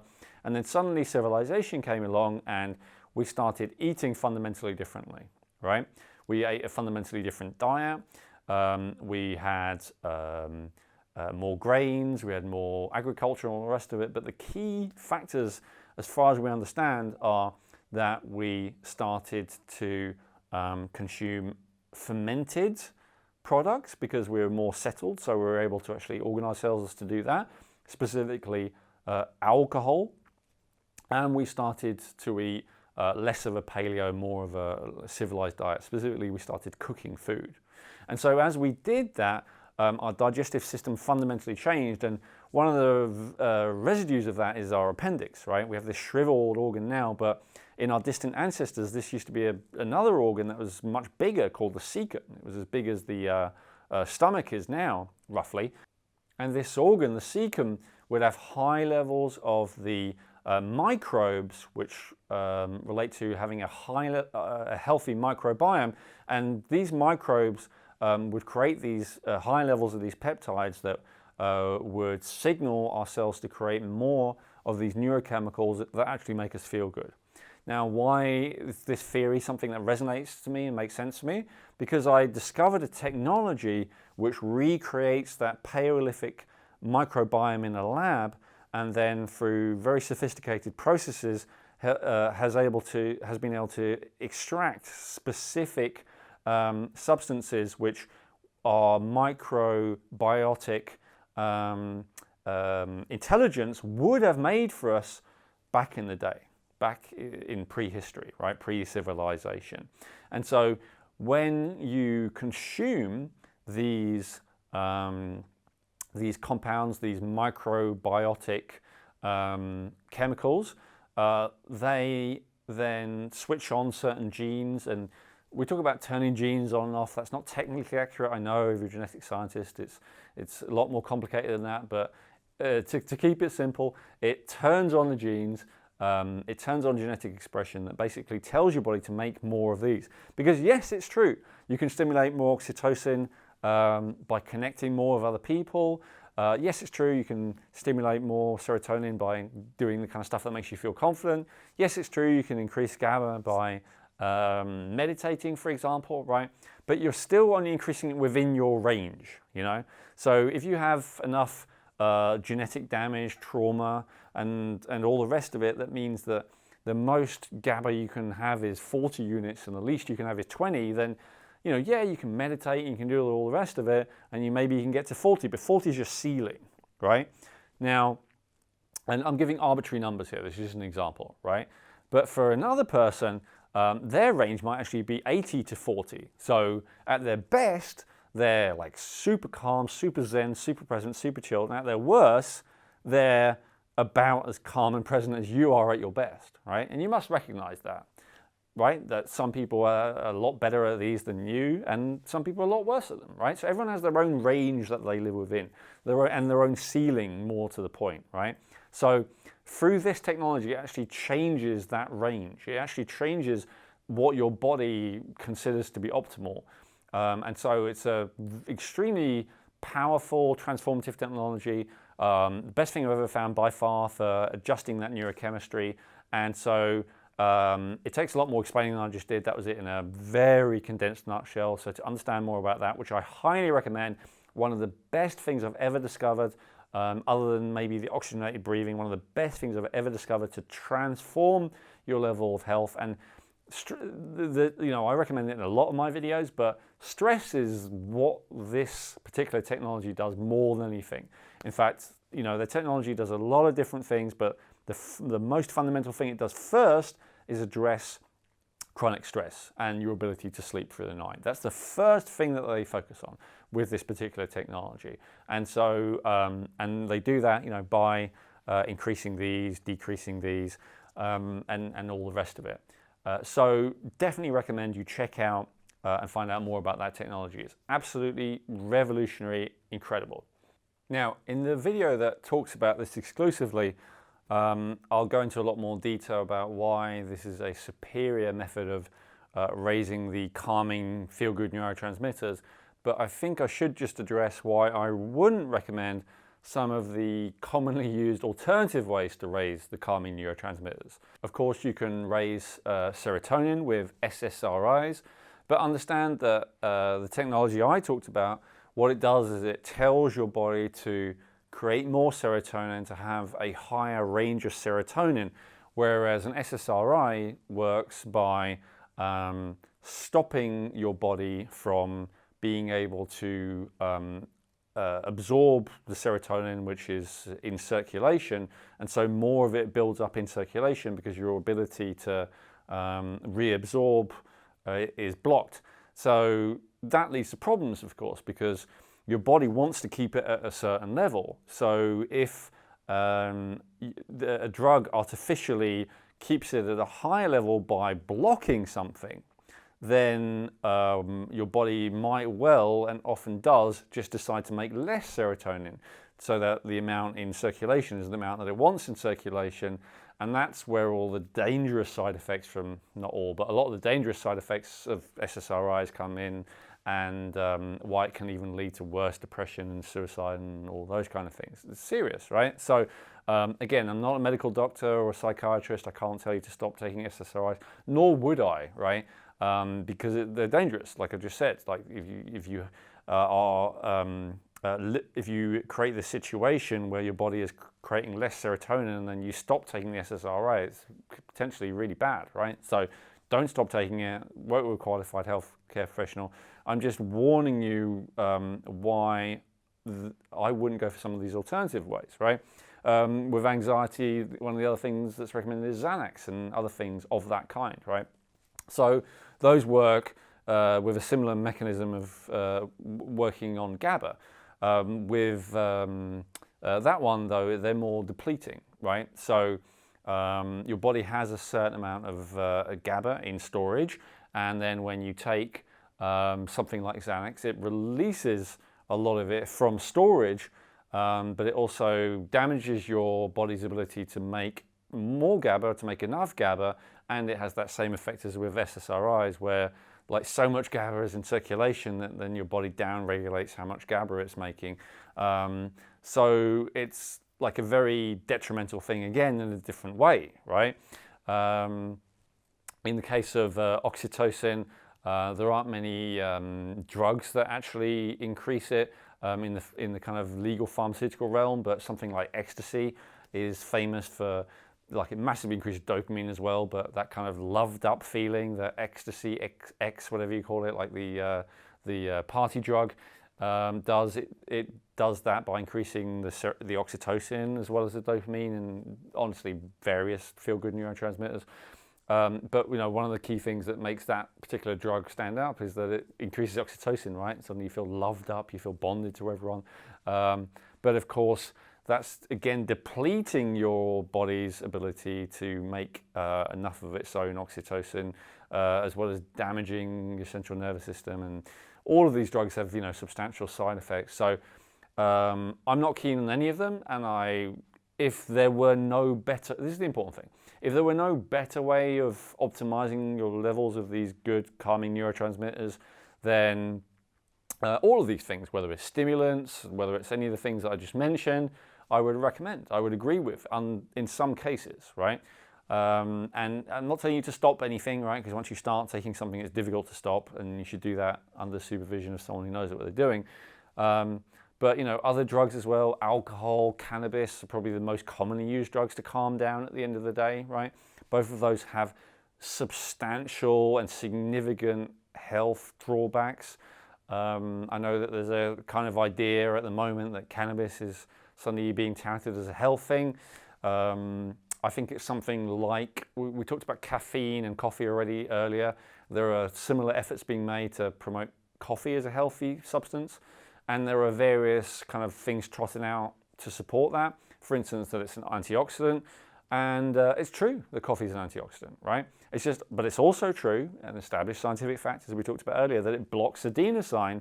And when you have adenosine blocked, all your stress chemicals go up, including cortisol, which mainstream Western science and medicine acknowledges is a hugely negative factor if cortisol is chronically high. So you only have to do the math, right? You only have to work out, oh yeah, this is not a good thing. Yeah, it may have some good qualities, right? Same for cannabis, same even for certain types of alcohol or red wine, right? Yes, they have some benefits. Very rarely are things purely good or purely bad, right? Especially natural things that occur in nature, like fermented, grapes or whatever, or cannabis. But just because they're natural as well doesn't mean that they're like great or fine. Everything is different.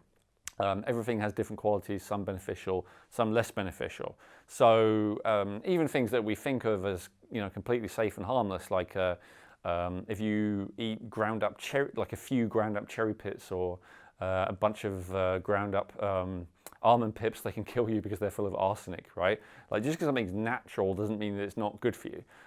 Just because something's natural doesn't mean it's good for you. So and also just because something's pharmaceutical doesn't mean it's good for you either. So these days, my policy is 100% no drugs except for under exceptional circumstances, but it's taken me a long time to get there. It's not particularly easy. And I've got videos underneath that talk about how to address some of the most common drug addictions, which I highly recommend that you check out. But yeah, I would definitely encourage finding out about this alternative and much superior way of increasing your calming neurotransmitters. And then as you increase them and optimize them in this healthy way, then maybe some of these other things are far easier to stop doing in a obviously supervised way if we're talking about anything pharmaceutical by a medical practitioner. And in this case, these two strategies can be hugely effective, but not necessarily for everyone, which is why I've left them till last. So exercise is a fantastic thing. I'm sure you know that it's beneficial, right? That's not a new concept. Why is it beneficial in the context of stress specifically? Well, it depends what we're talking about when we talk about exercise. If we're talking about something like weightlifting or sprinting, for instance, where it's a short, sharp, like intense thing, then that's actually an acute stress. And so what's interesting is when we have an acute stress that's good for us, then our stress chemicals actually go down, right? So if they were here, and then you have the acute stress and they go all the way up here, but then they actually go down lower than they were before, at least for a little while, right? So that's one way exercise is helpful. But what about just going for a nice walk for 30 minutes or an hour, right? Well, if we do that, as long as we're breathing correctly, we're increasing our carbon dioxide, which is then increases our cellular oxygen, which then is one of the other, causative factors for chronic stress that we talked about. So that's at least two different mechanisms, and there are actually several more, but that's at least two different mechanisms to understand why exercise is beneficial depending on what type we do. Now, the reason why I don't recommend it for everyone is because if you really struggle with that belly breathing thing, and also you really struggle with exercise in general, then it's probably not where I'd start. Like, I would learn to breathe correctly first and then get into exercising. And there's a reason why most people don't exercise, even though everyone knows these days that it's good for you. And a lot of people think it's like lack of willpower, lack of discipline, laziness. And it may be those things, but certainly if you're motivated enough to be healthy that you're still watching this video, like it's been going on for a while now, it's not going to be laziness or lack of discipline, I don't think, in your case. And in a lot of people's cases, it's just because if you exercise and you breathe incorrectly, then it's actually not helping you. In many ways, it's making you worse. So I would get that breathing situation sorted first, then I would get into exercise, unless you're already confident to exercise. And then another thing is talking it out. So talking about, or a lot of evidence has shown writing about whatever it is that's bothering you has been shown to be really beneficial. I've seen research that says it's more beneficial for women than men because women are more calmed by oxytocin than men are. So that's a possibility that would explain why women prefer to talk about the things that are stressing them out more, whereas not all men do as much, right? So that could be another factor. For the other reason that talking out is not like good for everyone is I feel like, and again, of course, this is my personal opinion, but it really relates to this thing, changing your focus. So is it useful to vent, right? Quite possibly. Is it useful to take your jumbled thoughts about something traumatic and clarify them and turn them into a kind of narrative? I'm almost certain, yes, it's great, right? But is it useful to spend hours every day for years talking about your traumas or talking about your stress? Not necessarily, and that's because of this thing about focus. Whatever you focus on tends to increase, right? And whatever you focus on, you tend to create more of. So if you spend a long time focusing on what stresses you out, then it stresses you out. It stresses you out to focus on what stresses you out, right? So as a temporary venting or clarifying thing, great, but you've got to be a little bit careful with it. So that's, again, why it's not my go-to thing, although it has been extremely helpful for a lot of people. So at this stage in the video, this is normally where I talk about the permanent solution, because these are all things you can do, straight away, like within a few minutes to help your stress. But what about the long-term situation? How about a permanent resolution for all the things that we've talked about here? The truth is that the permanent solution to chronic stress is pretty much the same as the permanent solution to having a great high level of health and vitality and energy and well-being and feeling good and all the rest of it. And so I really talk more about that full long-term strategy on my website. So again, you'll find a link underneath this video. Go and check that out, find out about my long-term strategy to have fantastic levels of health and energy and vitality and youthfulness and all the rest of it. And the how to permanently resolve chronic stress is addressed very substantially within that. So I hope you enjoyed that. I really appreciate your time and your attention. I know this was a long video, but this is crucially important stuff. All day, every day, we're talking about stress to ourselves, to each other, and yet most of us, I don't think, understand what it really means. I certainly didn't when I started on this journey. So that's why I really wanted to share this with you. I hope it was helpful. Please like, please subscribe, please share. Please go on over to my website if you're not there already and sign up to make sure that you don't miss any important updates from me, that we stay connected. And please let me know what you think of this. Please let me know if you agree, if you disagree, but more importantly, let me know what happens, because, you know, having an opinion, I would rather that you say that you tried it and you disagree with me than that you haven't tried it and you agree, right? I really want, because I want you to get better, I want you to feel good. You know, one of the things, when you learn how to really feel good, and that's really what I feel absolutely blessed and very grateful to have done, the first thing you want to do is you want to share it with everyone else. You want everyone else to feel as good as you do, right? So thank you so much for the opportunity to do that with you. If you have found things that have made you feel good, that have got you out of this trap, the rat race of constant stress, then I would love to hear about it. I realize that there are other things I haven't covered here. I hope you agree that this video had to be curtailed at a certain point, but these are the things that I found most effective. But understanding anything that is effective for addressing any of these 11 causes is going to be a good thing, is going to help with the chronic stress ultimately. And definitely do check out my full long-term solution blueprint for fantastic levels of health, energy, vitality, and all the rest of it, because that's going to be the ultimate of getting off this chronic stress situation permanently and having a fantastic quality of life.